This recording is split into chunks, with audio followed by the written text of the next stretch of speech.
तो आज projectile motion को आज कंटिन्यू करेंगे, है ना। न्यूमेरिकल्स तो बहुत सारे सीख लिए, इंपॉर्टेंट और इंटरेस्टिंग कॉन्सेप्ट को डिस्कस करते हैं आज, है ना। जिसमें मंकी और हंटर प्रॉब्लम है ना, और इसमें क्या क्या डाउट्स आते हैं, कैसे सॉल्व करना चाहिए, और इंटरेस्टिंग है। क्वेश्चन थ्योरेटिकली पूछा जाता है, क्वेश्चन कम ही आता है, बट हमारे सिलेबस में इंक्लूडेड है, ऐसा नहीं बाहर की कोई चीज़ पढ़ा रहा हूँ, क्योंकि इंपॉर्टेंट कॉन्सेप्ट है ना। तो आप हेडिंग नोट कर लो, मंकी एंड हंटर प्रॉब्लम।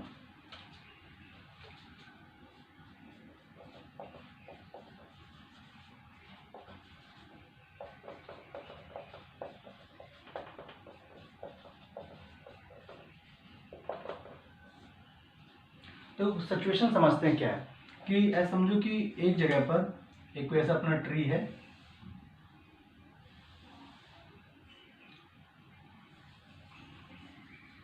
ना। इस ट्री पर एक मंकी है, इस तरह से।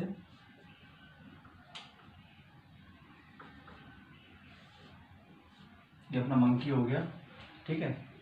और यहां से हमने क्या किया, इसको एम करते हुए, मैंने नहीं, हंटर ने इसको एम करते हुए एक बुलेट u स्पीड से, u मीटर पर सेकंड से, प्रोजेक्शन एंगल ले लेते हैं थीटा पर, प्रोजेक्ट की। किसको एम करते हुए? इसको एम करते हुए, इस तरह से। ये कुछ हाइट ले लेते हैं कैपिटल H। अब सिचुएशन क्या है, उसने पूछा क्या आपसे, उसने बोला कि अगर यहां से एक बुलेट को फायर किया मैंने, उसी टाइम पर t is equal to 0 time पर ये मंकी इस चक्कर में कि इसने उसे आवाज सुनाई दी, इसने बुलेट आ रही है यार, मतलब जो भी इसे डेंजर फील हुआ, जो भी हुआ, इसने क्या किया, एक काम करता हूँ, मैं अभी ऐसे लटका हुआ हूँ, मैं इस ट्री को छोड़ देता हूँ तो मैं नीचे गिर जाऊंगा और बच जाऊंगा, उसके दिमाग में ये रहता है। बट जब बुलेट इस तरह से मूव करती है तो आपको पता है अच्छे से कि ये किस तरह का प्रोजेक्शन है, ग्राउंड टू ग्राउंड प्रोजेक्शन। तो इसका पाथ एक स्ट्रेट लाइन होगा या पैराबोलिक पाथ लेंगे। अब ऐसा नहीं कि 100 मीटर, क्योंकि बुलेट की स्पीड बहुत ज़्यादा होती है, ग्रेविटी अपना इफेक्ट दिखाई जरूर। जैसे आप एक गन से एक बुलेट को फायर करो तो ऐसा नहीं होगा कि आपसे 10 मीटर की डिस्टेंस से उसका प्रोजेक्टाइल पाथ दिख जाएगा। बट जब बुलेट बहुत डिस्टेंस ट्रेवल करेगी तो कहीं तो जाकर ग्राउंड को हिट करेगी, तो उसका पाथ अगर ट्रेस किया जाए तो उसका पाथ सोचो कैसा होगा, पैराबोलिक ही होगा, है ना। बहुत ज़्यादा डिस्टेंस, बुलेट की स्पीड ऑब्वियसली ज़्यादा होती है, तो बहुत ज़्यादा डिस्टेंस पर ये सिचुएशन ऐसी हो रही है। तो ये बुलेट इस तरह से मूव करेगी और ये मंकी जो होगा, मंकी का क्या होगा, फ्री फॉल मोशन होगा। अच्छा, एक बात मैं आपको क्लियर कर देता हूँ, एक बार आप केस अच्छे समझ लो कि केस क्या है। यहाँ से जिस टाइम पर मैंने बुलेट को फायर किया, इस मंकी को एम करके, ठीक उसी टाइम पर ये मंकी अपने हाथ को छोड़ देगा, जिससे इसका फ्री फॉल मोशन होने लगे। तो आपसे पूछा है क्या ये बुलेट इस मंकी को हिट करेगी, तो आंसर है यस, डेफिनेटली करेगी। देयर इज अ पॉसिबिलिटी कि ये बुलेट इस मंकी को हिट कर जाए। अच्छा, कई बार स्टूडेंट्स के मन में ना कुछ डाउट्स आते हैं, और आने भी चाहिए, डाउट्स आना अच्छी बात है। फिजिक्स में डाउट्स आना बहुत अच्छी बात है, क्योंकि इसका ये मतलब है कि आप सोच पा रहे हो, आपका ब्रेन चल रहा है। तो बेसिकली उनके मन में डाउट आता है, सर कि जो है यहीं गिर गई, तो जाहिर सी बात है अगर पॉसिबिलिटी पूछी जा रही है आपसे, तो अगर ये बुलेट इस तरह से मूव करती हुई यहीं कहीं गिर जाएगी, ऐसे इसका रेंज यहीं तक हो, तो जाहिर सी बात है कोई पॉसिबिलिटी नहीं है यार इसके हिट करने की। ये मंकी को थोड़ा सा मैं ट्री के बिल्कुल यहाँ करीब बना देता हूँ, ऐसा ऊपर इस तरह से, मतलब अपने को एच हाइट लेना है, इसलिए सर अभी मैं दोनों टेल को हिट कर जाए बुलेट, है ना सर। तो बेसिकली खैर काम की बात पे आते हैं। तो आपसे अगर पॉसिबिलिटी के बारे में पूछा गया है तो इसका मतलब है कि जो ट्री है ना, ये ट्री इस बुलेट के हॉरिजॉन्टल रेंज के अंदर ही आ रहा है, तभी पॉसिबिलिटी। आप किसी छोटी बुलेट गन से या बुलेट फायर कर दो, वो थोड़ी डिस्टेंस पे जाके गिर जाए, तो मंकी बहुत दूर है, तो जाहिर सी बात है कोई पॉसिबिलिटी नहीं बनती। पॉसिबिलिटी सिर्फ कब हो सकती है, जब ये ट्री या ये जो मंकी है इस बुलेट की रेंज के अंदर आता हो, ठीक है। तो अब होगा क्या, ये बुलेट ऐसे मूव, एक्सपेक्टेड पाथ ये था और मंकी यहाँ था, बट मंकी ने होशियारी दिखाई और जो नेचर है उसका कोई फंडा काम कर गया, ग्रेविटी।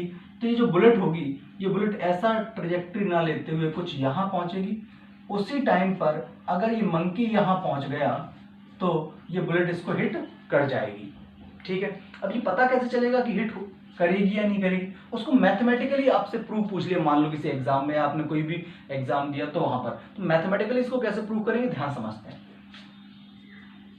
ये कोई हाइट मान लेते हैं, h डैश एज्यूम कर लिया, और ये हाइट एज्यूम कर लिया हमने y, ठीक है। अगर हम मंकी के लिए बात करें, सबसे पहले मंकी के लिए डिस्कशन कर लेते हैं। तो मंकी का वाई डायरेक्शन इनिशियल स्पीड क्या है, 0। अगर मैं मंकी के लिए, अच्छा कोलिजन हो इस पॉइंट पर पहुंचने के लिए मंकी ने कितना, सोचो दो बॉडी के बीच में अगर कोलिजन हो रहा है तो ये कब हो पाएगा, जब जितने टाइम में एक चीज वहां पहुंचे ठीक उतने ही टाइम में सेकंड ऑब्जेक्ट भी वहां पहुंच जाए, तभी तो कोलिजन हो पाएगा। ऐसा तो होगा नहीं कि बुलेट यहाँ पहुंच गई, अब मंकी का वेट करेगी, मंकी दुआ मैं हिट करती हूँ, ऐसा तो होगा नहीं। क्या होगा कि ये मंकी जितने टाइम में इस पॉइंट पर पहुंचे ठीक उतने ही टाइम में ये बुलेट भी यहाँ पहुंच जाए, तभी तो पॉसिबल है कि ये बुलेट और मंकी का कोलिजन हो पाएगा, राइट। ओके, तो बेसिकली कॉन्सेप्चुअल पॉइंट ये है कि इस पॉइंट पर अगर कोलिजन होना है तो बुलेट को इस पॉइंट तक आने में अगर टी टाइम लगा तो इस मंकी को भी यहाँ तक आने में टी टाइम लगना चाहिए। ओके, तो मंकी के लिए अगर हम वाई डायरेक्शन में s is equal to UT plus half of A T square apply करें तो बेसिकली डिस्प्लेसमेंट कितना है, एच डैश। अब अगर साइन कन्वेंशन लगाना है तो माइनस एच डैश लिख दो, है ना। अब तो आप इसकी यूज टू हो गए होगे। इनिशियल स्पीड क्या है, 0। ये कितना हो जाएगा, minus of half into G into T square. तो basically H dash is equal to आ गया हाफ जी टी स्क्वायर। अच्छा, एच डैश कहाँ से हाइट है, टॉप मोस्ट पॉइंट से। अगर मैं ग्राउंड से इसकी लोकेशन की बात करूं, फ्रॉम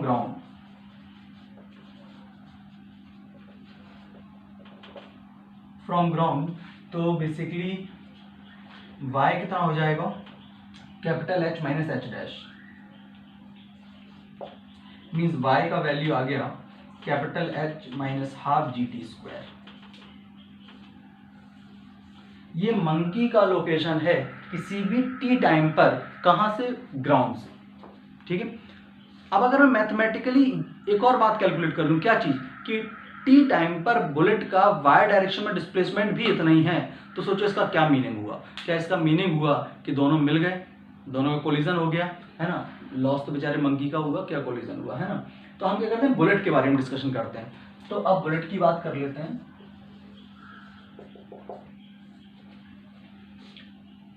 एक छोटा सा मैं साइड में कहीं लिख देता हूँ, कहाँ लिखूँ, चलो यही लिख देता हूँ। इस ट्राइंगल ध्यान समझना, ये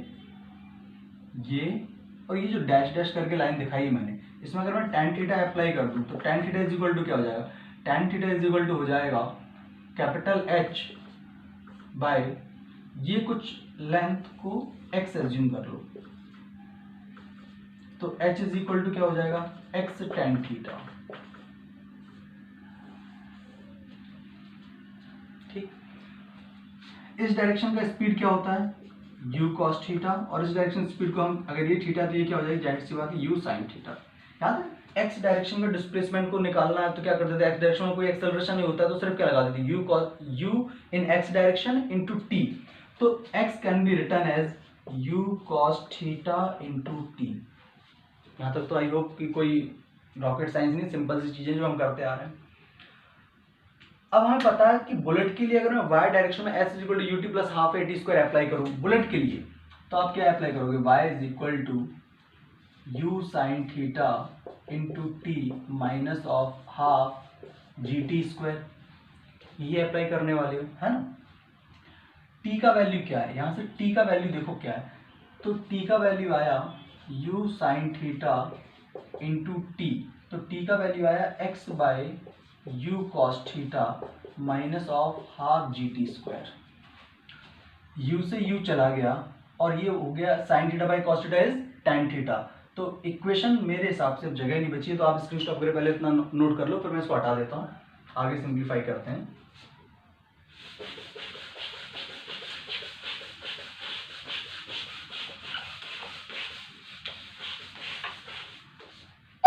तो y इज इक्वल टू क्या हो जाएगा, x tan थीटा माइनस, और x tan थीटा मैं डायरेक्ट लिख दूं, क्या आएगा यहाँ पर h, तो आएगा y is equal to h minus half G T square.